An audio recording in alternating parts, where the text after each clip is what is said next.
What are indicators?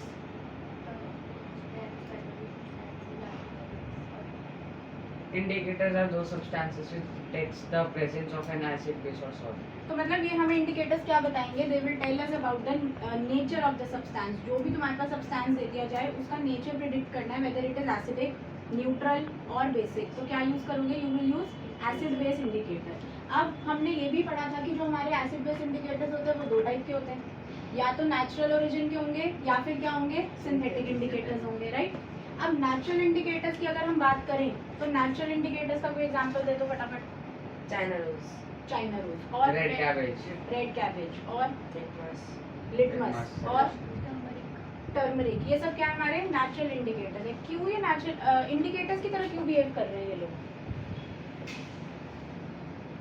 क्योंकि ये अपने सब कलर चेंज कर लेते हैं जब भी इन्हें एसिड या बेस में डाला जाता है.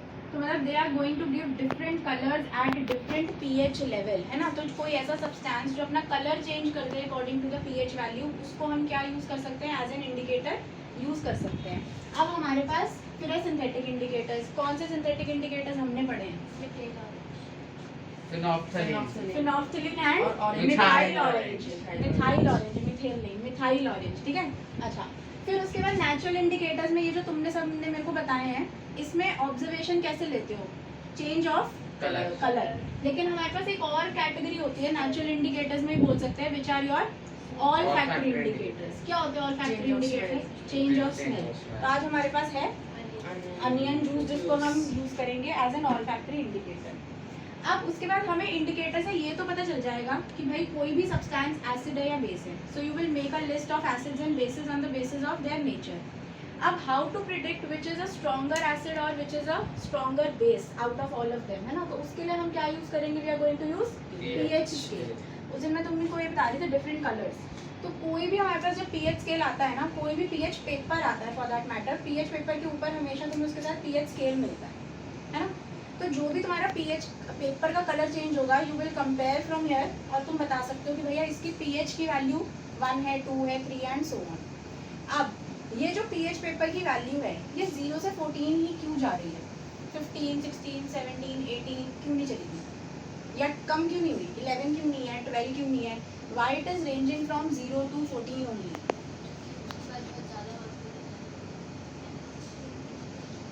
रूम टेम्परेचर, है ना? तो तेज बोलो.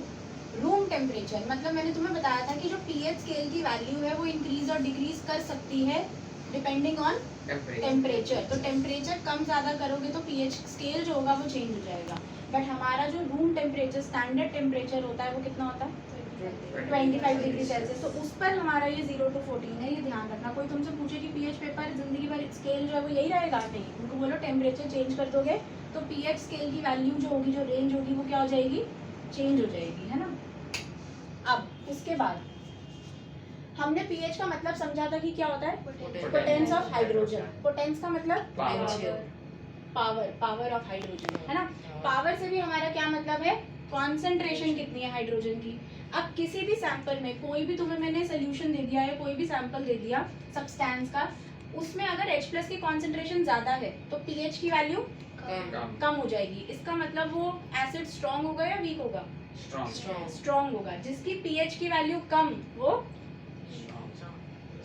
स्ट्रॉन्ग एसिड हो जाएगा. क्यों? क्योंकि उसमें H+ बहुत ज्यादा है. एसिड्स की डेफिनेशन क्या होती थी? which releases H+ ions. तो जो जितना H+ ज्यादा निकालेगा वो उतना ही स्ट्रॉन्ग एसिड हो जाएगा. और बेस को कैसे डिफाइन करोगे?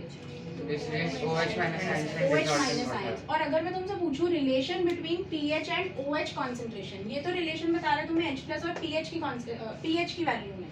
What is the relation between pH value and OH concentration? Directly proportional. Directly proportional हो जाएगा, है ना? जितना ज्यादा OH होगा उतनी ज्यादा पीएच की वैल्यू, है ना? और higher the value of pH, higher pH, stronger is the base. Stronger is the base, है ना? और यहाँ पर हम बोल देंगे lower pH, stronger is the acid. बस यही हमको कॉन्सेप्ट यूज करना है आज की क्लास में, और हमको ऑर्डर लिखना है जो मैंने तुम्हें कहा है, ठीक है? चलो अब स्टार्ट करते हैं हम लोग. सबसे पहले I am going to test for their nature कि वेदर दे आर एसिडिक और बेसिक. तो I am going to use blue litmus paper. बहुत थोड़ा सा भी यूज करेंगे तो हमारा काम हो जाएगा, है ना। अब सबसे पहले नहीं है ब्लू पर्पल ब्लू ही है ना, ब्लू हो पर्पल हो वो एक ही कैटेगरी में आ Light जाते blue. हैं। सबसे पहले let's dip it into sodium bicarbonate. कुछ चेंज होना चाहिए? नहीं नहीं सोडियम बाइकार्बोनेट में अगर ब्लू लिटमस डाला नो चेंज नो चेंज पक्का पक्का लॉक कर दे। चलो